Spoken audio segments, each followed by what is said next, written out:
அனைவருக்கும் வணக்கம். ராவணனின் வீழ்ச்சியா, ஆணவத்தின் தோல்வியா, தர்மத்தின் வெற்றியா தலைப்பில் பேசுகிறேன். அனுமன் சீதையை இருக்கும் இடத்தை ராமரிடம் கூற, ராவணன்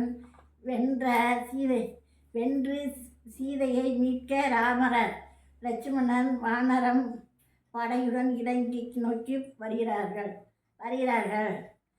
அதனை அறிந்த ராவணன் கோபம் அடைய வானுரப் படையுடன் என்னை வெல்ல முடியுமா என்று ஆணவத்துடன் கூறுகிறார். விபீஷணர், சீதையை நீ தவறாக கண்டாலோ நமது இனத்திற்கு துன்பம் வந்து சேரும் என்று கூறியும் ஆணவத்தினால் ஏற்க மறுக்கிறார் ராவணன். விபீஷணர் ராமரிடம் சரணாகதி அடைகிறார். ராமர் அவரை சகோதரராக ஏற்று இலங்கை உனக்கு தந்தேன் என்று முடிசூட்டுகிறார். சேது அணை எழும்பியது. இதனை அழைத்து ராமர் ராவணனை அவைக்களம் சென்று தேவியை விடுக்க அல்லது உன் ஆவியை விடுக என்று கூறச் சொல்லி தூது அனுப்புகிறார்.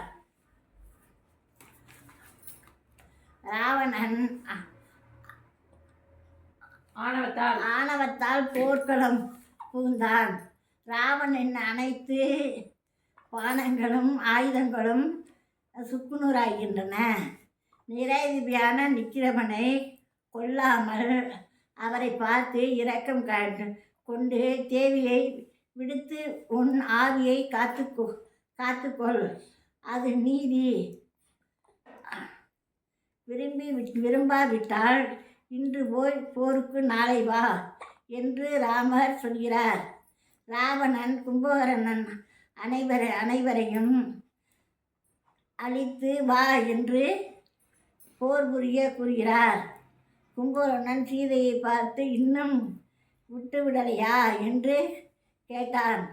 பல அறிவுதனை கூறியும் ராவணன் கேட்கவில்லை. போரில் ராமர் வாயு ஆஸ்திரம் ஏற அது கும்பகர்ணன் தலையை அறுத்து அதை இழந்தியது, கடலில் கொண்டு சேர்த்தது.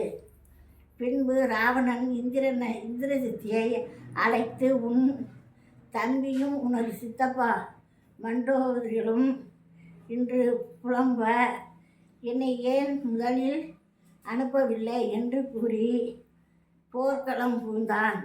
பல போட்டத்திற்கு பிறகு லட்சுமணர் பிறைமுக அம்பு ஒன்றை நாளில் ஏற்றி வணங்கி என் அண்ணன் ராமன் நல்ல அறமூர்த்தி என்று உண்மையான இந்திரசித்தியை அழித்து வா என்று எழுப்பினான். தலை வேறு உடல் வேறாக பூமியில் வந்து விழுந்தன.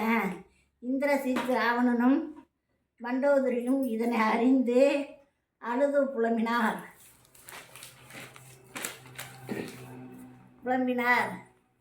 பின்பு ராவணன் போர்க்களம் புகுந்து பெருந்த யுத்தம் புகுந்தது.